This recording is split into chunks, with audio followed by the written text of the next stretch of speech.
saya cintanya kepada Muslim, anak saya yang pertama itu saya kasih nama Muhammad Al-Riansyah.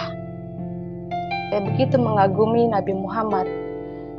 Saya pergi umroh, jadi pas saya mau pergi umroh itu sampai di sana di hari pertama biasa kita menjalankan rutinitas ibadah, hari kedua, hari ketiga, dan di hari yang keempat, Bapak Ibu, saya itu hotelnya di Grand Zamzam. Grand Zamzam itu di Mekah, jadi dia itu connecting dengan Mekah, dengan Ka'bah. Jadi di kamar itu azan, suara pengumuman itu kedengeran di kamar saya. Jadi selesai saya melakukan tawaf, saya istirahat di kamar, saya senderan, lalu saya buka jendela sambil melihat orang-orang lagi tawaf. Lalu entah apa, saya juga nggak ngerti itu Roh Kudus atau apa, saya nggak ngerti sama sekali. Tapi nggak kenceng, nggak kecil, tapi jelas. Suara itu seperti, kamu lihat, manusia sedang melakukan kesia-siaan, memutar batu hitam. Saya ketakutan kan dengar suara itu. Apa iya? Ini suara apa? Masa pengumuman di kamar saya pengumumannya aneh, gitu loh. Itu tapi jelas sekali gitu di telinga saya, Bapak Ibu. Saya abaikan, tapi hati saya sudah mulai guncang, sudah mulai galau. Karena saking saya penasarannya, saya turun lagi. Jadi hotelnya itu hotel, terus mall, terus jalan aja sedikit itu Mekah. Saya jalan lagi, saya pergi lagi ke Mekah, saya umroh lagi, saya melakukan tawaf lagi. Karena saya penasaran, saya buka, saya singkapkan gitu. Benar memang batu hitam gitu. Guru besar, Pak Kiai dari Muslim masuk ke Kristen gitu, saking saya penasarannya. Terus saya bilang, gue mau dong dibaptis sama teman saya ini. Dan dia pun bilang, gila lu, jangan lu, anak guru besar lu, anak Pak Ustadz minta dibaptis, nggak mau gue. Anak Kori, bapak saya Kori, bapak ibu almarhum.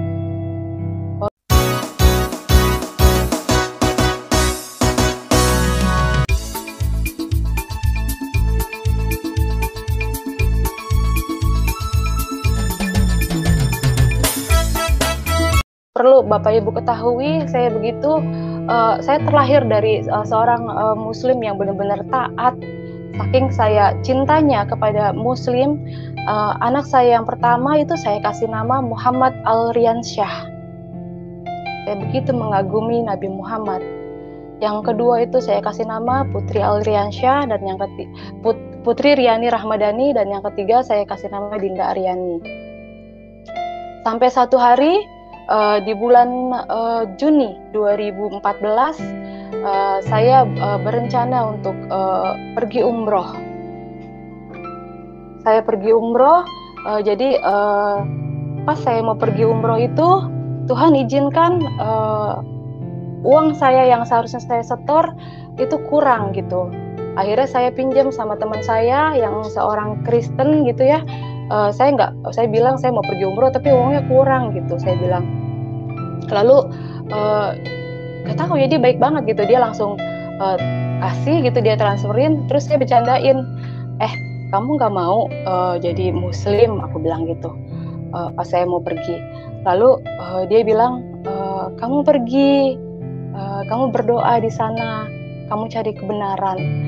Kalau untuk menjadi seorang Muslim itu tidak mungkin, karena saya terlalu cinta Yesus, kata dia gitu.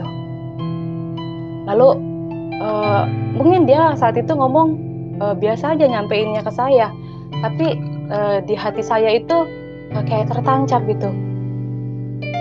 Tapi saya abaikan saja gitu loh. Jadi Juni itu saya tetap pergi umroh.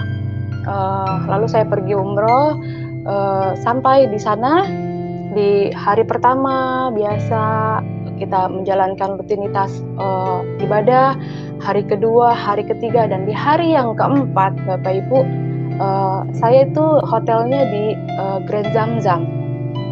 Grand Zamzam itu di Mekah, jadi dia itu connecting dengan Mekah, dengan Ka'bah. Jadi di kamar itu azan, suara pengumuman itu kedengeran di kamar saya. Jadi selesai saya melakukan tawaf, saya istirahat di kamar, saya senderan, lalu saya buka jendela sambil melihat orang-orang lagi tawaf. Lalu entah apa, saya juga nggak ngerti itu Roh Kudus atau apa, saya nggak ngerti sama sekali. Tapi nggak kenceng, nggak kecil, tapi jelas. Suara itu seperti, kamu lihat, manusia sedang melakukan kesia-siaan, memutar batu hitam. Saya ketakutan kan dengar suara itu. Apa iya? Ini suara apa? Masa pengumuman di kamar saya pengumumannya aneh, gitu loh. Itu tapi jelas sekali gitu di telinga saya, Bapak Ibu. Saya abaikan, tapi hati saya sudah mulai guncang, sudah mulai galau. Karena saking saya penasarannya, saya turun lagi. Jadi hotelnya itu hotel, terus mall, terus jalan aja sedikit itu Mekah. Saya jalan lagi, saya pergi lagi ke Mekah, saya umroh lagi, saya melakukan tawaf lagi. Karena saya penasaran, saya buka, saya singkapkan gitu. Benar memang batu hitam gitu. Terus sepertinya saat itu logika saya, pikiran saya mulai terbuka gitu. Iya ya, ngapain ya saya melakukan hal ini ya? Ngapain ya saya? Pokoknya berkecamuk saat itu. Ngapain ya? Emang iya ya Tuhan sampai sesusah ini gitu. Sampai nanti kalau teman-teman saya, ini aja saya mau pergi aja, uang kurang. Gimana kalau orang susah yang nggak bisa pergi gitu ya? Dia susah dong untuk bertemu dengan Tuhan gitu loh. Itu mulai logika saya di situ berkecamuk gitu, galau, rasa ingin tahu, rasa penasaran. Tapi kan pergi umroh itu 14 hari, itu baru hari keempat. Saya sudah galau, sudah bimbang gitu. Tapi tetap saya melakukan dan menyelesaikannya dengan ya sudah gitu, dengan kegalauan itu. Saya pulang ke Indonesia, saya nggak cerita sama keluarga saya. Saya nggak ngomong sama siapapun, saya simpen sendiri dengan di hati yang terus berkecamuk gitu. Terus saking saya penasaran, saya mesti nanya ke siapa ya. Tapi sekarang kan gampang Bapak Ibu, informasi gampang kita dapatkan di handphone gitu. Lalu saya buka handphone, saya cari di YouTube gitu. Saking saya penasarannya, ada nggak guru besar, Pak Kiai dari Muslim masuk ke Kristen gitu. Saking saya penasarannya. Lalu di YouTube itu yang keluar Bapak Saifuddin Ibrahim. Di situ beliau sedang mengajar, sedang menerangkan bagaimana Muslim, bagaimana Kristen, di situ sedang menjabarkan gitu. Sepertinya saat itu tuh kok keingintahuan saya itu besar sekali. Saya ambil pulpen, saya ambil kertas gitu, saya ikutin gitu perbedaannya. Islam ini, Kristen itu, Yesus itu mengajarkan kasih. Kalau kamu ditampar pipi kanan, kamu kasih pipi kiri. Bergetar hati saya mendengar itu. Merinding rasanya. Ini Yesus ini yang teman saya bilang itu tuh. Terus, maaf di ajaran agama saya yang dulu di Muslim, kalau menikah itu boleh lebih dari 3 kali. Jujur saya nggak sanggup gitu loh sebagai seorang wanita. Nggak mau lagi juga dimadu. Lalu di kekristenan itu diajarkan menikah itu sekali seumur hidup. Wah, dahsyat nih ajaran gitu. Di dalam kegalauan itu, tetap saya pun mencari tahu di Al-Quran. Ternyata di Al-Quran itu Yesus itu adalah Isa Al-Masih. Nabi Isa. Terus saya tetap menjalankan rutinitas saya dengan kegalauan saya, tapi saya terus mencari tahu tentang siapa Yesus itu gitu loh. Saya belajar, mulai baca Alkitab dengan diam-diam gitu. Saya coba mulai nanya-nanya teman-teman saya yang pengikut Kristus gitu. Lalu saking saya penasarannya, itu berjalan itu Juni, Juli, Agustus. Di bulan Juni dan Juli itu, saya bilang sama teman saya, kamu gerejanya di mana? Dia sebutin salah satu gereja, itu saya bilang, gue boleh nggak ikut ke gereja lo? Ngapain lo? Gila lo, kata temen aku gitu. Jangan, nanti keluarga lu bilang apa, nanti disangkanya gue yang doktrin lu gitu. Temen saya ngomong gitu, enggak, ini gue yang mau gitu, gue yang kepengen gitu. Jadi saya mau bilang nggak ada yang mendoktrin saya, nggak ada yang nyuruh saya gitu masuk Kristen, karena keingintahuan saya yang besar sekali tentang si Yesus itu gitu loh, si sosok yang membuat hati saya langsung jatuh cinta gitu. Oh bisa ada orang ditampar pipi kanan suruh ngasih pipi kiri gitu loh. Wah, saya semakin penasaran gitu loh. Semakin saya tahu lagi, banyak hal-hal yang saya bertambah cinta saya gitu sama sama sosok Yesus ini gitu loh. Lalu pertama kali saya masuk ke gereja seumur hidup saya bingung Bapak Ibu, bingung jujur. Karena di gereja itu pas saya lihat gelap. Terus cewek sama cowok itu nyampur bersatu gitu. Mereka sedang kayak bersuka cita. Saya lihat di depan itu ada band, ternyata mereka sedang melakukan pujian penyembahan. Saya nggak ngerti. Di kiri saya lagi ada yang nangis, ada yang sorak-sorai. Oke, saya ikutin aja. Itu kepala saya pusingnya luar biasa, Bapak Ibu. Nggak tahu kenapa gitu. Karena kan saya terbiasa dengan kalau saya sholat itu hening. Jadi cewek-cewek, cowok-cowok dipisah gitu. Suci, dalam keadaan suci gitu. Nah, terus berikutnya saya minta ikut lagi ke gereja. Lagi saya semakin cinta, saya semakin tahu gitu ya. Terus saya bilang, gue mau dong dibaptis sama teman saya ini. Dan dia pun bilang, gila lu, jangan lu, anak guru besar lu, anak Pak Ustadz minta dibaptis, nggak mau gue. Anak Kori, bapak saya Kori, bapak ibu almarhum. Kori itu guru ngaji. Terus enggak, gue sendiri yang mau, nggak apa-apa. Dia nggak mau nolongin saya. Ya udah saya cari sendiri aja, bapak ibu, bener-bener saya cari sendiri. Saya dapetin salah satu gereja. Terus saya bilang saya mau daftar sendiri ke resepsionisnya. Terus akhirnya dijadwalin kita untuk dibaptis. Tanggal 27 September saya dibaptis Bapak Ibu 2014. Hari Minggu. Saya dibaptis, saya dikasih nama Naomi. Terus saya bilang sama teman saya, gue dikasih nama Naomi. Siapa Naomi? Saya kan baca kitab belum sampai tuh ke sana. Terus kata teman saya bilang, lu baca di Rut. Terus di sana ada tentang kisah Naomi. Aku baca tentang Naomi. Oh, hati saya sedih ya. Jadi gue sedih banget nih. Kenapa ya? Kasian banget ya Naomi. Lakinya meninggal, anaknya meninggal 2. Dia hidup sama anak-anak dari istrinya gitu loh. Terus itu hari Minggu. Jadi salah satu teman saya yang suka cita saya dibaptis upload foto saya ke Facebook. Keluarga besar saya lihat. Lalu hari Senin saya lagi kerja di Jakarta, saya ditelepon sama mbak di rumah mengabarkan bahwa anak-anak diambil paksa sama ayahnya, sama mantan suami saya. Waktu itu kan memang belum meninggal. Waduh, itu karena dia denger gitu. Mereka takut anak-anak saya didoktrin gitu loh.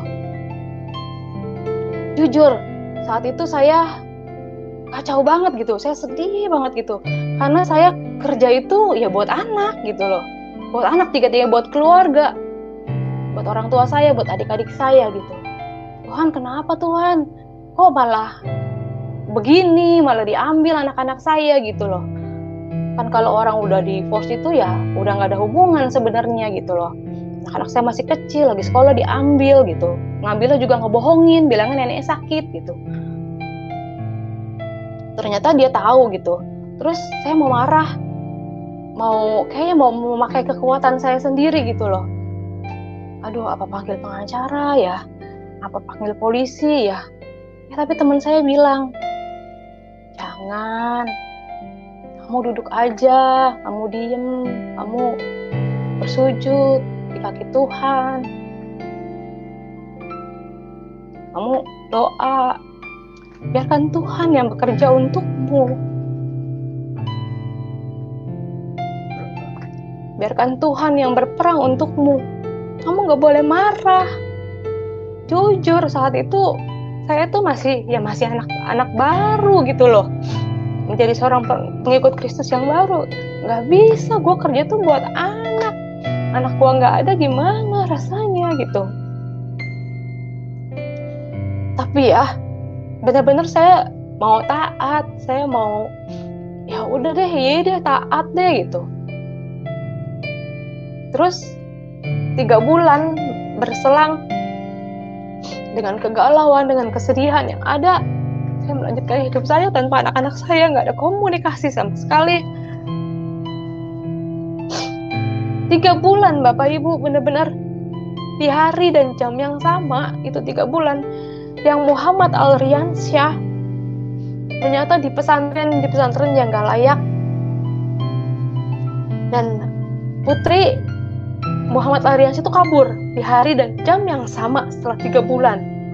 Itu Muhammad Alriansyah kabur dari pesantren, terus si putri juga, yang anak kedua itu kabur dari rumah mantan suami saya karena katanya dianiaya sama istri dari mantan suami saya itu gitu.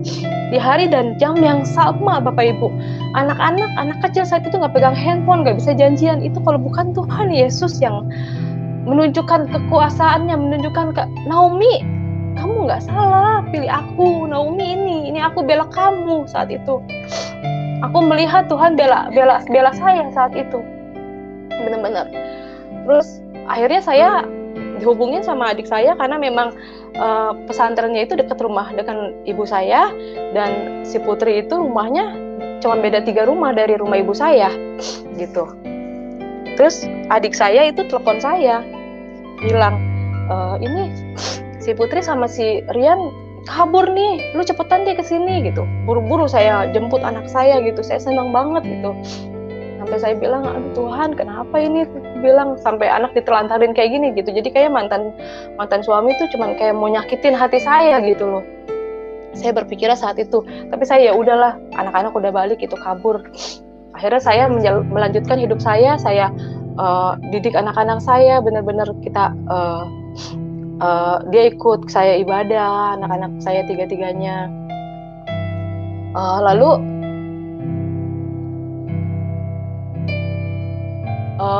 banyak pencobaan, lalu keluarga besar saya pun tahu saya dicoret dari daftar warisan, saya dicari-cari mau dibunuh, sampai saya ketakutan. Di Facebook itu saya diancam. Tapi tetap saya mau taat. Akhirnya saya ya tetap mau taat. Pokoknya Tuhan beri saya kekuatan untuk terus menjadi pengikut-Mu gitu. Karena nggak ada sedikit pun yang saya lihat dari ajarannya, dari ajaran Kristus untuk membenci saudara kita gitu loh. Saat saya dizolimi seperti itu, saya baca lagi, Tuhan bilang, ampuni, kamu harus mengampuni 70 kali 7, kamu harus mengampuni saudaramu yang menyakitimu. 70 kali 7 itu banyak sekali, jadi nggak ada kesempatan buat saya marah gitu. Di situ saya yang benar-benar terus saya semakin yakin gitu, semakin Tuhan memberikan ujian, semakin saya mau terus maju gitu Bapak Ibu. Terus dengan berjalannya waktu, saya kerja ke Bali sampai satu titik almarhum ayah saya meninggal. Saya ditelepon, Ditelepon sama adik saya, dikabarin. Lalu saya pergi, saya pulang, saya cari pesawat yang benar-benar penerbangan pertama. Sampai saya di Jakarta, saya ditelepon sama ibu saya. Neng, maaf, nggak bisa, Neng kesini nggak bisa, nggak boleh. Kita udah berembuk, keluarga besar udah memutuskan Neng Yani nggak boleh datang ke sini untuk melihat yang terakhir kali wajah Baba gitu. Saya orang Betawi jadi manggilnya Baba. Padahal ya Bapak Ibu, itu hari Senin ya Bapak saya meninggal. Hari Minggunya itu Bapak saya itu telepon gitu. Nggak tahu, kalau saya tahu mungkin saya pulang saat itu, saya nggak tahu. Dia telepon, dia bilang, Neng, terima kasih untuk semuanya. Bapak minta apa aja Neng kasih. Terima kasih buat semuanya, udah ngurusin Baba sampai sekarang. Dia bilang, maafin Baba banyak ngerepotin Neng, kata dia. Gue bilang, kenapa Baba ngomong kayak gitu? Saya nggak tahu tuh Bapak Ibu, Bapak saya Seninnya mau meninggal. Saya pulang dari gereja itu hari Senin. Bapak saya telepon, dan katanya teleponnya juga ngumpet-ngumpet dari ibu saya. Saya bilang, ya udah Bu, kalau Yani nggak boleh lihat Baba untuk yang terakhir kalinya, gak apa-apa, bilang. Tapi urusin di hari yang terakhir ya Baba, kasih yang terbaik. Urusin pemakaman Baba, benar-benar yang terbaik. Apa ya nih, ikhlas saya nggak ngelihat wajah Baba untuk yang terakhir kalinya. Saya nggak bisa marah Bapak Ibu saat itu, benar-benar saya nggak bisa marah. Tuhan kasih kekuatan buat saya untuk terus mengasihi mereka. Kalau saya pakai kedagingan saya salah apa? Untuk melihat wajah Bapak saya yang terakhir kali, masa saya nggak boleh gitu? Saya bilang, ya udah, akhirnya saya transfer uang, karena kan memang saya tulang punggung keluarga ya Bapak Ibu. Saya transfer uang untuk pemakaman Baba, mereka terima. Tapi saya tetap nggak boleh datang. Ya udah, saya tetap berdoa. Saya pulang ke rumah saya istirahat, saya berdoa. Sudah, terus saya tetap melanjutkan hidup saya tetap bergereja, saya tetap melakukan ibadah saya sambil bekerja, sambil ngurus anak-anak saya. Saya fokus, saya kerja juga di Bali. Tiba-tiba saya terima telepon lagi dari Mbak di rumah. Jadi kalau saya di Bali itu anak-anak saya tinggal di rumah. Anak saya tiga-tiganya diambil paksa lagi sama mantan suami saya. Dan itu sampai detik ini. Jadi saya pikir diambilnya benar-benar diambil paksa. Mereka sampai katanya disyariatin, dikasih air biar mereka lupa sama mamahnya. Anak saat itu telepon, Ma, Dina mau pulang, Dina nggak mau di sini. Gitu. Sampai saya juga bingung gitu loh, kenapa kok ini dikasih lagi ya Tuhan ya gitu. Malah udah enak, anak-anak pelayanan, udah sekolah di sekolah yang layak menurut saya gitu loh. Ada pengajaran tentang Isa Al-Masihnya gitu. Ya mungkin mereka nggak seneng gitu kali ya. Terus ya udah, saya nggak bisa marah dan nggak berbuat apa-apa gitu loh Bapak Ibu. Saya pikir kan almarhum ini baru meninggal kemarin ya, Juni 2020. Oh, ayahnya udah meninggal, anak-anak bisa nih ya balik gitu. Saya pikir seperti itu. Tapi lagi Tuhan mengizinkan pencobaan ini ada gitu untuk saya. Jadi ibu kandung saya sendiri yang bilang kalau ayahnya meninggal, jangan harap anak-anak bisa balik ke kamu, kata ibu saya gitu. Itu yang menyampaikan mantan istrinya untuk saya ketemu untuk merayakan hari ulang tahun anak saya Muhammad Alriansa. Itu pun saya datang cuma 5 menit ke pesantrennya. Terus Sampai ada satu hari saya mau cerita, saya ada kesempatan bertemu untuk Dinda, anak saya itu. Dia bercerita, dia bilang, mama,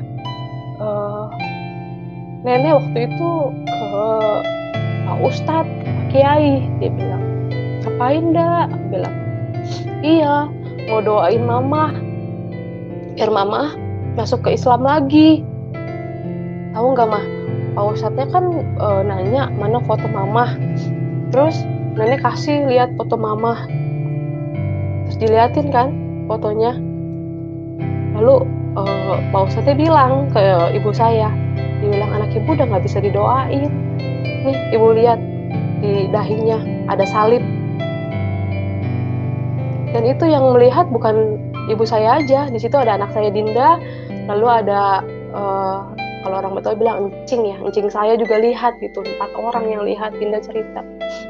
Saya yakin banget Tuhan memang jaga gitu, jaga saya dan melindungi saya sampai segitunya gitu. Itu aja sih yang saya mau sampaikan, kesaksian saya. Jadi mungkin sampai sekarang pun saya masih banyak belajar, tapi saya tetap satu hal yang saya mau sampaikan, tetap jadi orang baik, tetap jangan marah apapun yang kita hadapi, tetap setia sama Tuhan Yesus apapun yang kita hadapin saat ini, karena Dia selalu ada untuk kita, selalu ada untuk bela kita gitu. Karena saya melihat tidak ada yang salah dari pengajarannya, dari kasihnya yang begitu besar pada kita gitu.